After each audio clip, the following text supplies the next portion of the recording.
we've been joined by Temple coach Matt Rhule. The Owls are 5-4 overall, 3-3 in the American Athletic Conference. Temple was in action this past Friday against Memphis. Memphis won the game 16-13. Up next for Temple will be this Saturday at Penn State for a noon Eastern time start. Game will be televised on ESPN2. Coach, thank you for joining us on the call today. If you would take a minute to tie up the game against Memphis, and then what you expect to see Saturday as you head to State College to face Penn State, please. Yeah, obviously we were disappointed about the result on Friday night. A lot of credit to Coach Fuente and Memphis. They've done a great job. They played great defense, and they made the plays that they needed to make to win the game, including that tremendous last drive by them. So, as I told our team, we're getting better and better and better. We've had some good losses. We've had some tough defeats, and if we want to win a game like that, we just have to make another play or two, and we were a play away from the win. So, with that, we'll turn our attention to out-of-conference game, an in-state game, a tremendous Penn State team coached by Coach Franklin, who's obviously done a great job. As you watch them, they have tremendous personnel, outstanding players, really, really strong on defense. Coach Shoup has done a tremendous job with them. Very intricate blitz package, multiple fronts and coverages, and that's why you see them shutting people out and playing such great defense offensively. And I think it starts with Hackenberg, who's a tremendous talent, as good as anyone I've seen. Belton and a lot of other explosive weapons around him, and we know what they're capable of. So we're going to try to get ourselves better and see if we can go up there and compete. Any questions for Coach Matt Rhule, please? Star 1 on your telephone to join the queue, and then the operator will introduce you.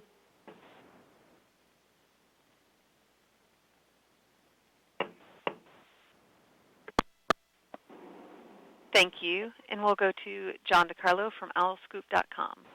Hey, Matt, how you doing? Don? Do you know anything about Jalen Fitzpatrick's status and how he's doing, and whether or not you'll be able to have him Saturday? Yeah, he's probably a game time decision right now. In the interim, he's trying to get himself healthy. He did not practice this morning, so not sure how he'll progress as the week goes on. But when you look at the wide receiver position, obviously, I mean, you had drops all over the field with your running backs too.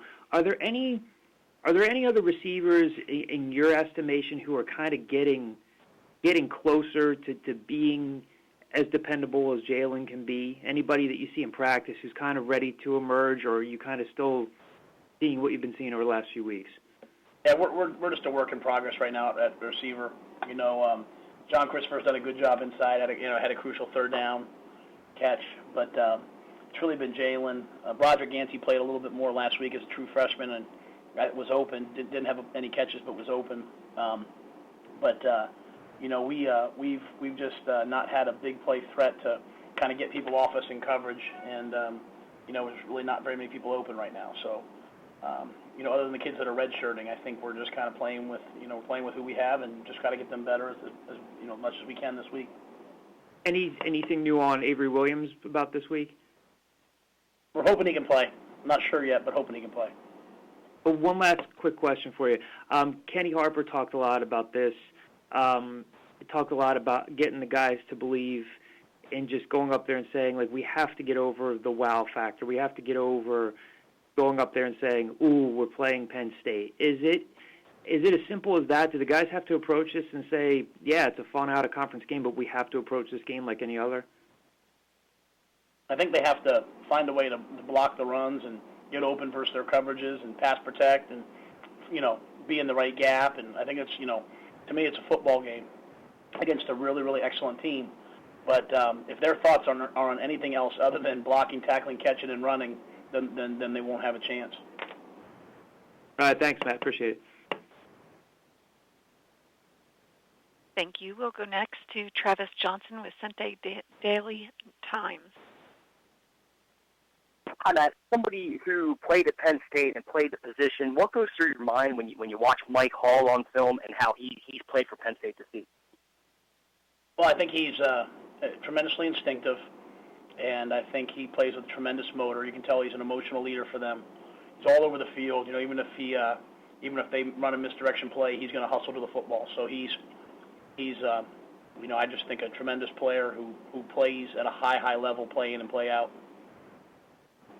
Do you still have family maybe in this area or connection to this area? I knew obviously you grew up here. Well, yeah, my grandmother still lives there. My grandfather just recently passed away. My aunts and uncles all still live there. My mom and dad live in Lamont. So, I get back several times a year just to see my family. Thanks. Sure. We'll go next to Jeff Nieberg from Philadelphia Daily News. Hey, Matt, how's it going? Keeping on that state college subject, given that you're from the area, played at Penn State, how long have you had this game circled on the calendar? I mean, honest to goodness, you probably won't believe me, but I don't think this is a great opportunity this week. But I really haven't had any special feeling about it. Now, maybe now that this week's here, maybe it'll be different. But this has been what we're trying to get done has been so hard and so just time-consuming and relentless. Man, I'm just trying to live day by day through this year. So, but I'm just I'm happy now that the week's here, and I'm happy for our kids to have a chance to play such a great team. And what's the dynamic like, kind of in a non-conference game this late in the season? You're going to have to play Penn State and then an open week and then 2 more American games. Is it kind of weird timing?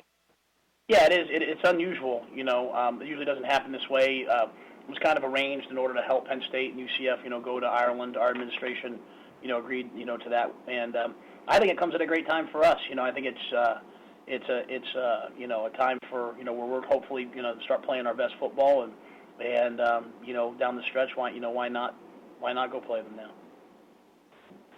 Thank you, sir. Sure, thank you. Thank you, and we'll go next to Dan Tortora with Dan Tortora Broadcast and Media. Hi, Coach. How you doing today? Hey, Dan. I'm doing well, thank you. Doing well. Hey, I know you just said that it's been so hard to get going what you're trying to establish this season. What are some of those areas that have given you the most adversity when you're looking at what you're trying to build at Temple and knowing that it's taking some more time? Well, I'll say this. I think we're way ahead of schedule. So I'm excited about, to be 2-10 a year ago and 4-8 the year before, and to now be 5-4, and so I'm happy with where we're headed. I'm happy with where the team's headed. I think from a football standpoint, just offensively, obviously we're not what we want to be or what we thought we would be, and so I think that's one of the main elements right now. Just haven't really, had a dynamic, passing threat, and have had a hard time up front on the offensive line to establish the run. So, those are areas that we just have to continue to improve and get better. As far as your quarterback, P.J. Walker, what can you say about him and what he's been trying to do? I know you talked about your receivers, some guys, not getting open, different things that are happening out there. Fitzpatrick, obviously a game-time decision. How have you seen P.J. respond to this adversity and to try and find a way to move the ball forward? I thought he played well on Friday night. Disappointed with his decision on the interception. We had the ball in field goal range. Our defense is playing great. There's no reason to try to force a play and make a play. That's sort of a recurring theme with him that we're trying to get past, right? We're trying to, outgrow that. But I thought he moved the ball with his feet. I thought he made some great throws down the stretch in that second half that, a guy jumps up and catches one of those balls and all of a sudden everything opens up. So I thought he did some fantastic things in the second half. And we're just going to continue to try to, simplify things, not in terms of schematics, but just do the things that we're good at, and so that we can hopefully have a chance to get open or that we can block and allow PJ's talent to shine through. Thanks, Coach. I appreciate your time. Sure. Thank you. We'll go next to John Mitchell from Philadelphia Inquirer. Hey, good afternoon, Matt. Matt, what's it like for you to go back to Penn State as a coach now? Well, I mean, it's exciting. I spent a lot of my life there. Spent a lot of my time there. There's great people there that I'm excited to see and be a part of. So from a personal standpoint, those things are nice for me. And then more importantly, I think it's a great opportunity for our kids to go there and play against a really good football team. I mean, you come to Temple so you can play in games like this, and so one's here. How are you? How's Tavon Young? I know he suffered a concussion. Was it a concussion on Friday night? I don't know what determined it, to be honest with you. I don't know if it's his head and neck area. He didn't practice today, so he's in all those protocols, and I'm not sure if he'll be available Saturday or not. And one more thing, your offensive line, you came into the season with some question marks, and they seem to continue to pop up.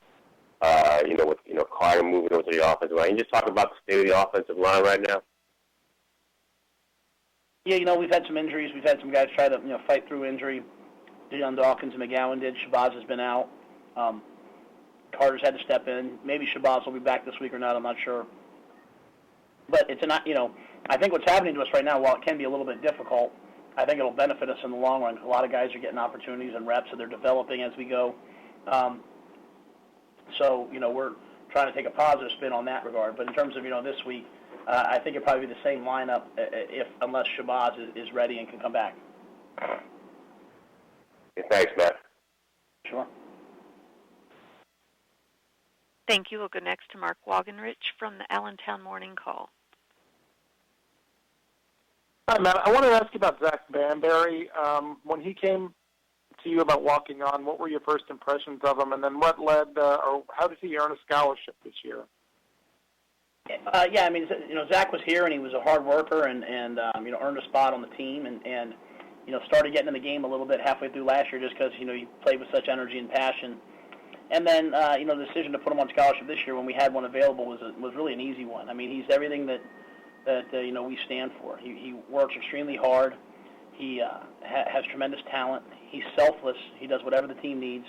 He's a great student. He gives to the community. He's a great person.